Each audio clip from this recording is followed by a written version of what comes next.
Bastard.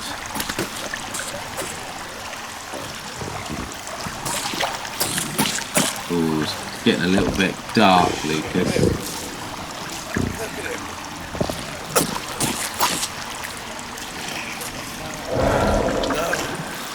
No. What do you reckon? Should we head back or should we go to this thing? That's another one. Like on his knees. We're about halfway in between, so we make a decision.